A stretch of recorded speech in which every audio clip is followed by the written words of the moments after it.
On a eu le décès du professeur Galindo, qui est un pionnier de la chirurgie thoracique au Maroc, qui a formé plusieurs générations. Je donne la parole à mon ami Fassil Fihri, qui va faire un petit mot. Voilà. Merci Abdillah. Bon, je suis désolé, je vais casser un petit peu l'ambiance. Donc vous venez de l'apprendre, le décès récent, il y a quelques jours, du docteur Ruben Galindo. Les plus anciens le connaissent, les plus jeunes, je crois, dans la salle, ne savent pas qui c'est. Et ils mériteraient de le connaître. Monsieur Galindo, c'est un chirurgien thoracique. C'est le premier chirurgien thoracique au Maroc. Je l'ai connu pendant presque 10 ans quand j'ai travaillé en pneumologie à l'hôpital Avicenne. D'autant plus qu'à l'époque où j'étais là-bas, les deux services étaient fusionnés, la pneumologie et la chirurgie thoracique. C'était le même service, donc on se côtoyait tous les jours, on travaillait ensemble. Ensuite, il y a eu l'équipe de professeur Sharqawi, professeur Ben Osman. Ils ont formé des jeunes, Achir, Smahi, et puis les autres là qui sont, je crois, dans la salle. Comment le définir? Je pourrais les définir en 3 mots, monsieur Galindo. Galindo, comme on disait, donc on disait Galindo. L'humilité, la disponibilité et le sens de l'économie. La disponibilité, je m'excuse, mais j'ai un peu d'émotion en parlant de Galindo. Monsieur Galindo, il travaillait 364 jours par an. Ça n'existe pas, ça. Il était au service 364 jours par an. C'était un catholique. Il prenait congé à Noël. Le 24 décembre, on savait qu'il n'était pas là. Mais sinon, il était 364 jours. Alors, à l'époque, voilà, ça nous vieillit, à l'époque, il n'y avait pas de portable, il n'y avait pas de smartphone. Donc, on n'était pas joignable à l'extérieur. Galindo, il n'avait pas besoin de smartphone parce qu'il était là. On n'avait pas besoin de l'appeler, il était là, disponible, matin et soir. Je ne sais pas s'il y a des jeunes ici, des chirurgiens, là je ne les vois pas, qui l'ont côtoyé. Ça, c'est le premier trait de caractère. Ils sont papillons. Pardon?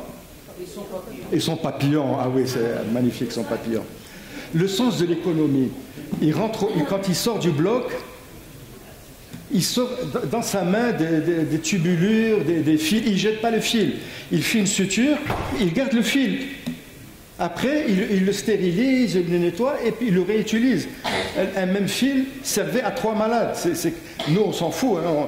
On se dit, bon, c'est l'hôpital qui paye, on ne fait pas attention. L'humilité, c'était un... Quand je vois cette photo, je suis désolé.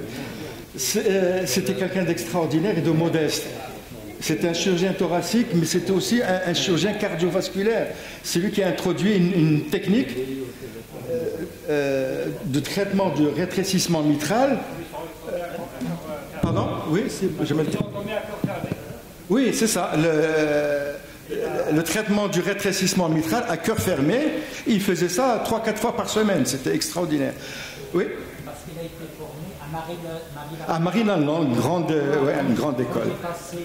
À Marie-Lalande, on a dit qu'il était avec M. Le Brigand, avec M. Le Vasseur, et c'était des élèves de M. Le Brigand, qui était le grand pionnier de la chirurgie thoracique.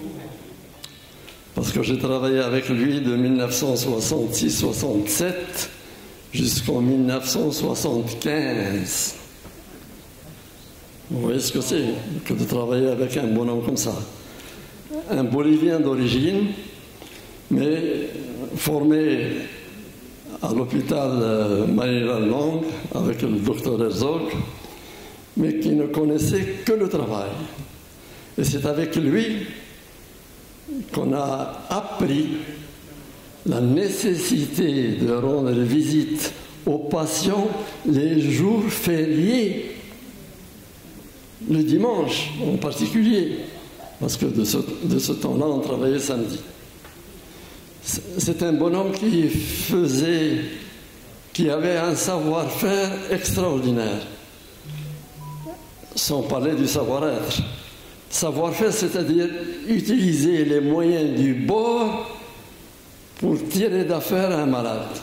Et c'est lui qui a inventé le drainage ambulatoire, le drainage thoracique ambulatoire à l'hôpital Avicenne. Allah yarhamou, et pourvu qu'on prenne exemple sur lui. Merci beaucoup. Une petite anecdote. C'est lui qui m'a raconté l'histoire. Tout à fait au début, donc, quand il est arrivé au Maroc, il a été invité chez des amis marocains à un couscous.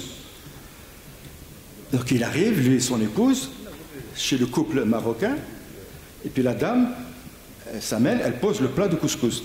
Vous connaissez le plat de couscous marocain, la taille du... Alors le maître de maison lui dit, ben, allez-y, mangez. Et Galindo dit, on n'attend pas les autres? Mais non, c'est juste pour nous.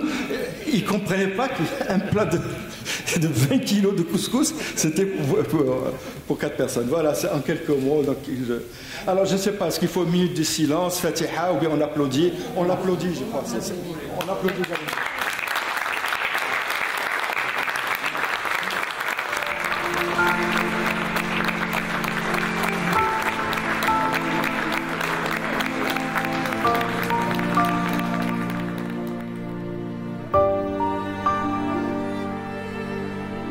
Thank you.